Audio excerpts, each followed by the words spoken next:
السلام علیکم ناظرین، امید کرتا ہوں آپ تمام لوگ خیر و عافیت سے ہوں گے۔ ہمارا آج کا ٹاپک سیدنا ابو بکر صدیق رضی اللہ تعالیٰ عنہ کی شان سخاوت۔ اللہ رب العزت نے جس ہستی کو اپنے محبوب کا سب سے قریبی رفیق اور یار غار بنایا تھا، اسے تمام اوصاف حسنہ کا جامعہ بنایا تھا۔ اللہ رب العزت نے سیدنا ابو بکر صدیق رضی اللہ تعالیٰ عنہ کو جہاں دیگر اوصاف میں نمایاں مقام عطا فرمایا، وہاں وصف سخاوت نے بھی اعلیٰ و عرفہ مرتبے سے نوازا۔ سیدنا ابو بکر صدیق نے اسلام کے دامن سے وابستہ ہوتے ساتھ ہی اپنا مال راہ خدا میں خرچ کرنا شروع کر دیا۔ آپ رضی اللہ تعالیٰ عنہ ایک مالدار تاجر تھے۔ جس وقت آپ نے اسلام قبول کیا اس وقت آپ کے پاس 40,000 درہم تھے، جبکہ ہجرت کے وقت صرف 5,000 درہم باقی رہ گئے۔ 5,000 درہم کے علاوہ باقی سارے پیسے آپ رضی اللہ تعالیٰ عنہ نے اسلام اور مسلمانوں کی خدمت میں صرف کر دیے۔ آپ رضی اللہ تعالیٰ عنہ نے اسلام قبول کرنے کے بعد 7 ایسے غلاموں کو خرید کر آزاد کیا جنہیں صرف ان کے مسلمان ہونے کی وجہ سے ظلم و ستم کا نشانہ بنایا جاتا تھا۔ ان غلاموں میں حضرت بلال حبشی رضی اللہ تعالیٰ عنہ بھی شامل تھے۔ آپ رضی اللہ تعالیٰ عنہ نے حضرت بلال حبشی رضی اللہ تعالیٰ عنہ کو ایک بھاری قیمت 5 اوقیہ تقریباً 32 تولے سونے کے بدلے میں خریدا۔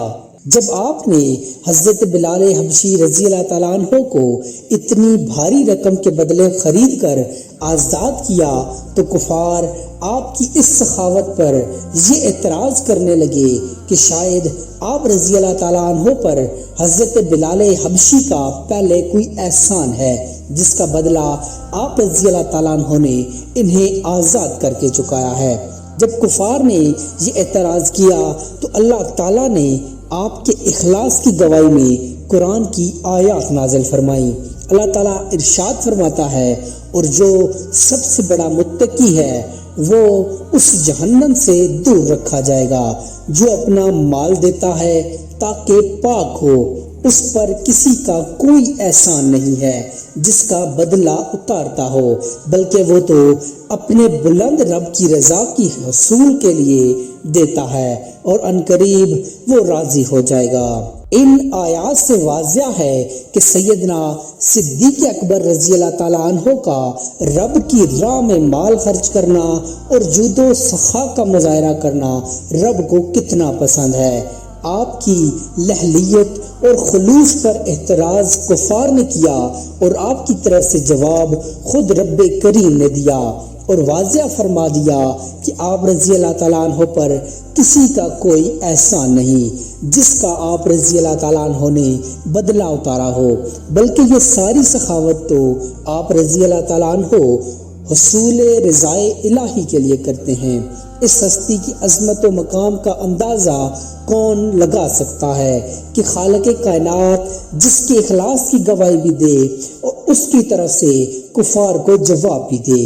جب غزوہ تبوک کے موقع پر نبی اکرم صلی اللہ علیہ وآلہ وسلم نے صحابہ کرام کو راہ خدا میں مال پیش کرنے کا حکم دیا تو تمام صحابہ نے حسب توفیق اسلامی لشکر کی مالی معاونت کی۔ اس موقع پر سیدنا ابو بکر صدیق نے جس طرح سے سخاوت و فیاضی کا مظاہرہ کیا اس کی مثال تاریخ عالم میں نہیں ملتی۔ آئیے سخاوت صدیقی کا واقعہ حضرت عمر فاروق کی زبانی سنتے ہیں۔ حضرت عمر فاروق سے مروی ہے کہ ایک دن نبی اکرم صلی اللہ علیہ وآلہ وسلم نے صدقہ دینے کا حکم دیا۔ اس حکم کی تعمیل کے لیے میرے پاس کافی مال تھا۔ میں نے اپنے آپ سے کہا کہ اگر میں ابو بکر سے کبھی سبقت لے کر جا سکتا ہوں تو آج کا ہی دن وہ دن ہے جس میں میں سبقت لے جا سکتا ہوں۔ حضرت عمر فاروق کہتے ہیں کہ میں اپنا نصف مال لے کر حاضر خدمت ہوا۔ نبی اکرم صلی اللہ علیہ وآلہ وسلم نے فرمایا، اپنے گھر والوں کے لیے کیا چھوڑ آئے ہو؟ میں نے عرض کی، جتنا لے آیا ہوں اتنا ہی ان کے لیے چھوڑ آیا ہوں۔ اتنے میں یار غار رسول حضرت ابو بکر صدیق جو کچھ ان کے پاس تھا وہ سب کچھ لے کر حاضر خدمت ہوئے۔ آپ صلی اللہ علیہ وآلہ وسلم نے فرمایا، اے ابو بکر، اپنے گھر والوں کے لیے کیا چھوڑ آئے ہو؟ انہوں نے عرض کیا، میں ان کے لیے اللہ اور اس کا رسول صلی اللہ علیہ وآلہ وسلم چھوڑ آیا ہوں۔ حضرت عمر کہتے ہیں، میں نے اس دن خود سے کہا کہ میں ابو بکر صدیق سے کسی معاملے میں کبھی آگے نہیں بڑھ سکتا۔ دنیا میں بڑے بڑے سخی گزرے ہیں، لیکن تاریخ عالم میں حضرت ابو بکر صدیق جیسا سخی نہیں ملے گا، جس نے اپنے محبوب کے ایک حکم پر اپنا متاع کل محبوب کے قدموں میں ڈھیر کر دیا۔ جب زندگی کا مقصد و منشا ہی محبوب کی رضا ہو تو پھر محب صادق اپنا تن من دھن سب کچھ اپنے محبوب پر قربان کرنا اپنی بہت بڑی سعادت اور خوش قسمتی سمجھتا ہے۔ علامہ اقبال نے حضرت ابو بکر صدیق کے بارے میں اسی لیے کہا تھا کہ پروانے کو چراغ ہے اور بلبل کو پھول بس، صدیق کے لیے ہے خدا کا رسول بس۔ آپ رضی اللہ تعالیٰ عنہ نے اپنے مال سے اسلام اور پیغمبر اسلام کی اتنی خدمت کی کہ خود پیغمبر اسلام صلی اللہ علیہ وآلہ وسلم نے آپ کے مال کو اپنے لیے سب سے زیادہ منافع بخش قرار دیا اور ارشاد فرمایا، مجھے کسی کے مال سے اتنا فائدہ نہیں ہوا جتنا ابو بکر کے مال سے ہوا۔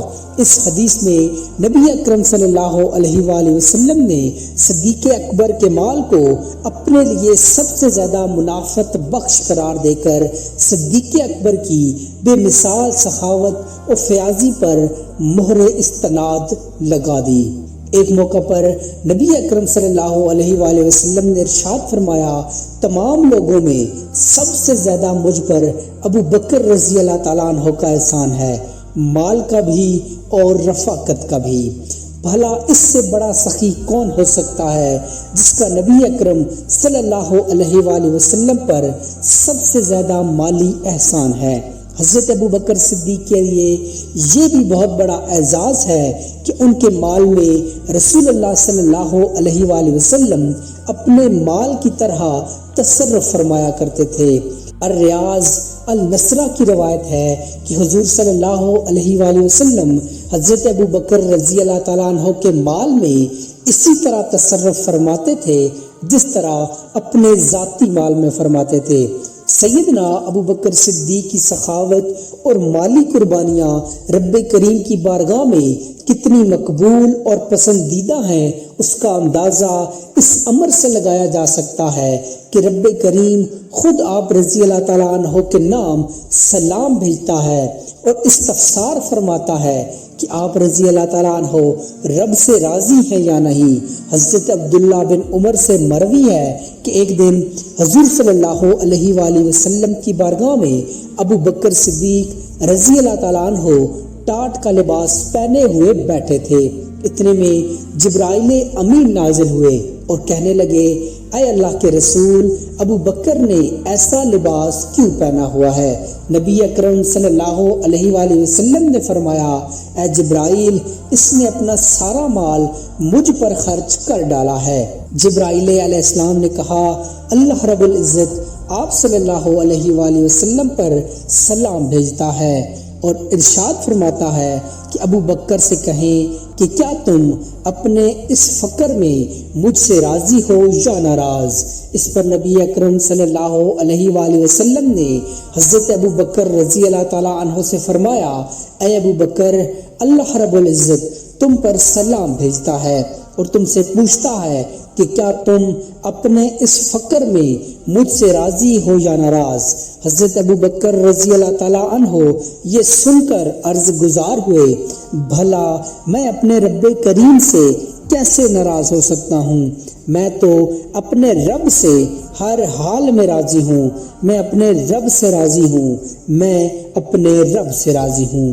الغرض اپنے مال سے اسلام پیغمبر اسلام صلی اللہ علیہ وآلہ وسلم اور مسلمانوں کی سب سے زیادہ خدمت کرنے والی ہستی اور امت مسلمہ میں سب سے بڑھ کر جود و سخا کا مظاہرہ کرنے والی شخصیت سیدنا ابو بکر صدیق ہی ہیں۔ امید کرتا ہوں آپ کو ہماری آج کی ویڈیو پسند آئی ہوگی۔ مزید ایسی انفارمیٹیو ویڈیوز دیکھنے کے لیے چینل کو سبسکرائب کر لیجئے۔ جزاک اللہ خیرہ۔